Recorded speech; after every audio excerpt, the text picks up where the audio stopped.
Last season, Manchester United lost a total of 18 Premier League matches in just 38 games. That's pretty much a loss every other football match. But right now, the form is very different. United are 5 games unbeaten, scoring at least 2 goals in each of those 5 games, whilst overcoming some really difficult circumstances. Manchester United are finally competitive again. Now, I use the word competitive for a reason, because it means that we are competing in most matches. In every single match, we feel that we've got an opportunity. Now, that doesn't mean we're playing amazingly. We're not perfect all of a sudden, things are not fixed at Manchester United. But Ruben Amorim has made changes in the past 5 games which have given United an opportunity. And ultimately, that is always the first job of the manager, to give his team a chance. The question is, how has he been doing it?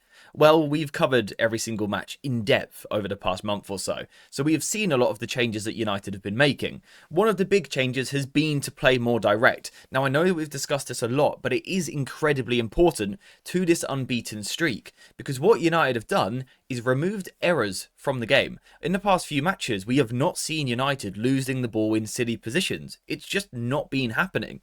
And the reason for that is because we haven't really had the opportunity to lose the ball. So what we were seeing a lot last season, and even at the beginning of this season, is the build-up structure, right? Where we see Casemiro drops in and De Ligt moves forward from the central centre-back position into midfield. And this has created a problem over the past 12 months for United, because when we try and play out from the back, people are in slightly weird positions. When Casemiro and De Ligt receive the ball in here, they are target points for the opposition. The opposition look at these two and just think that you can nick the ball off them.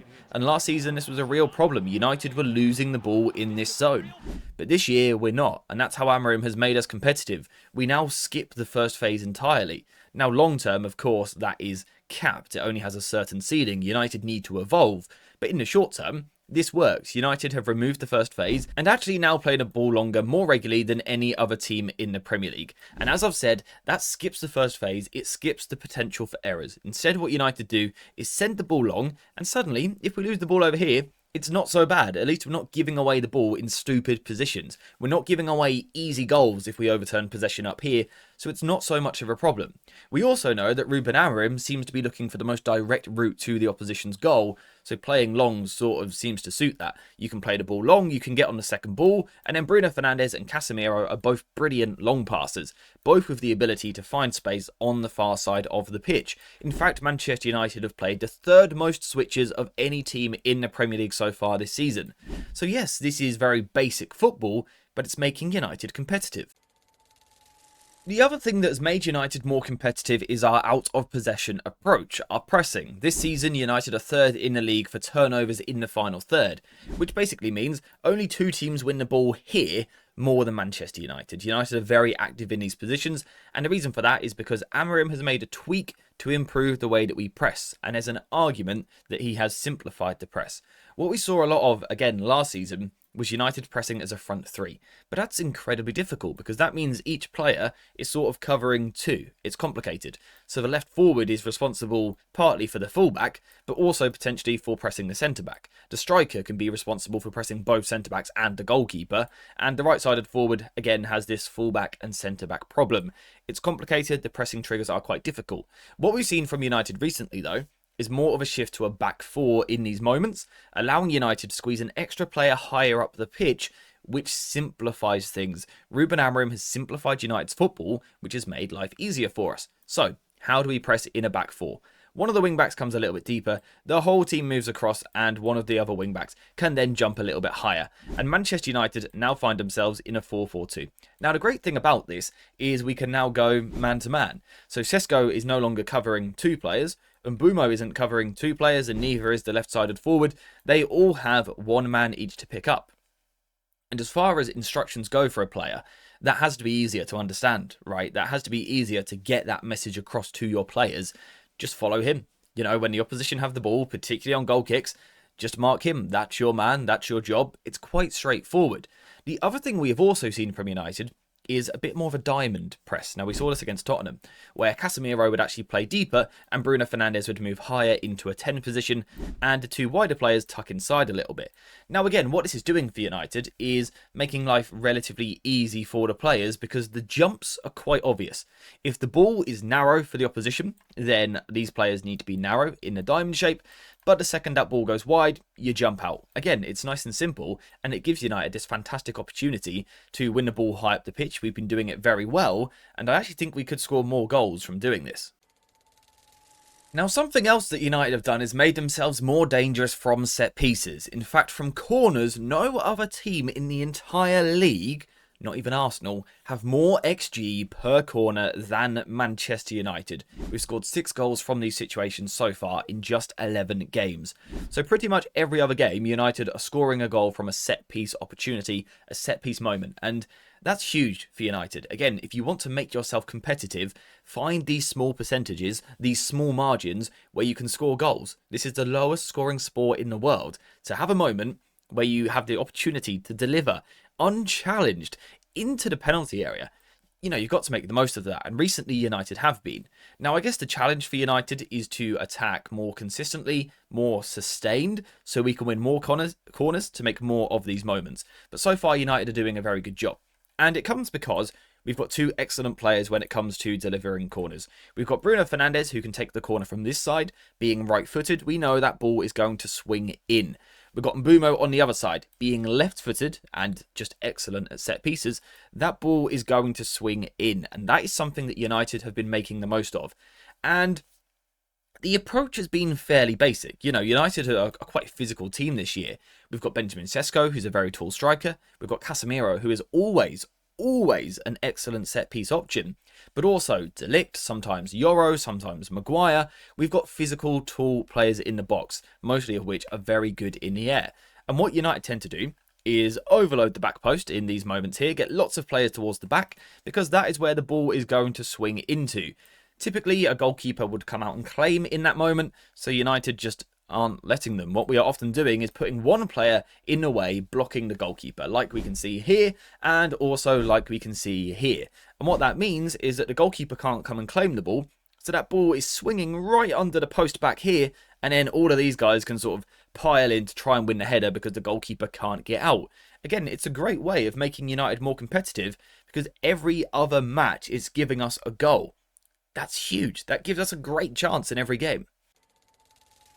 Now, the other thing that we have seen from Amorim in the past 5 games is that the team can be a bit more flexible in terms of the tactical approach and also the personnel that we use.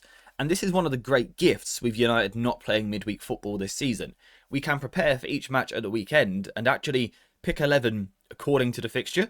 We can sort of look at what we're playing against, figure out where their strengths are, where their weaknesses are, and therefore which players we want to play. We didn't have that luxury last season. This season we do, and it allows us to tweak, which I think is a good thing and also maybe a bad thing. It's great because it allows you to make these sort of fine-tuned changes to sort out the opposition. But I am also of the opinion that when possible, you should try and focus on yourselves and try and play to your own strengths. So there's sort of a good and a bad here. The good, United can prepare for games well. So for example, let's say we are playing a bigger team, a more physical team, a stronger side in the Premier League, someone who's going to finish near the top of the league. We know that Harry Maguire is likely to come into the team for Lenny Yoro. It's obvious why you would make that change. He's stronger in the air. He's better at defending his box. He's better on set pieces and things like that. So Harry Maguire is a great option. However, we want to play on the front foot a little bit more. We want to dominate the ball and defend large spaces. Then you bring Lenny Yoro into the side because he has the athleticism to do all of those things. So this is good for United. It's good that we can do this. The other thing we can do is make a change up front as well. So we can play Benjamin Sesko, a striker who is very good at, first of all, competing in physical contact in long duel situations, but also running in behind the opposition's defence. But we don't always want that. Sometimes we want something different. Sometimes you need Cunha to play up front and Mount to come into the team, so Cunha can be used to overload the opposition in midfield. We saw this done very effectively against Liverpool, and it's a different way for United to play.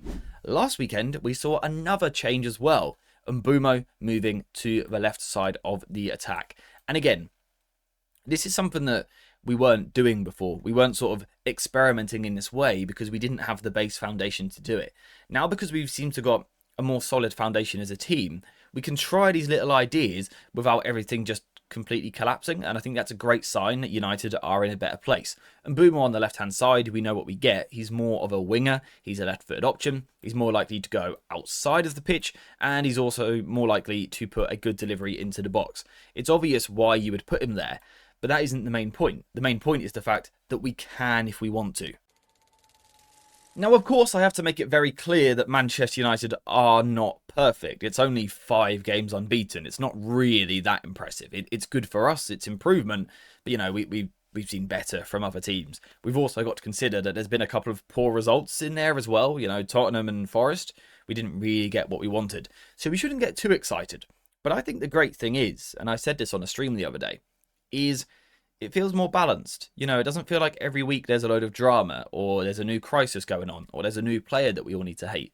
It just feels a bit more level. United are competing in every game. We have an opportunity in every game. Every match we go into, I think we've got the chance to win. And that's because we've got some fantastic players. Some truly elite footballers at this football club.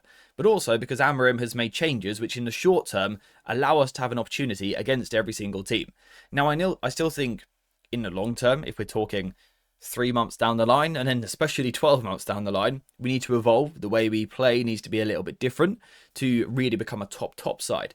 But right now, in terms of damage limitation, building the foundation for the team, I think the club is actually doing a pretty good job, and I think Amorim has done well with that, and I think the players have responded really well, and it's what has seen this turn in form, allowing United to go 5 unbeaten. The challenge now is to extend that even further, and then to evolve the way that we play. Hopefully we are going to, but that's very much a conversation for the future. For now, there is nothing left to discuss, so we're going to wrap the video up there. I hope you've enjoyed it. If you have, please leave a like, subscribe, and get your notifications on.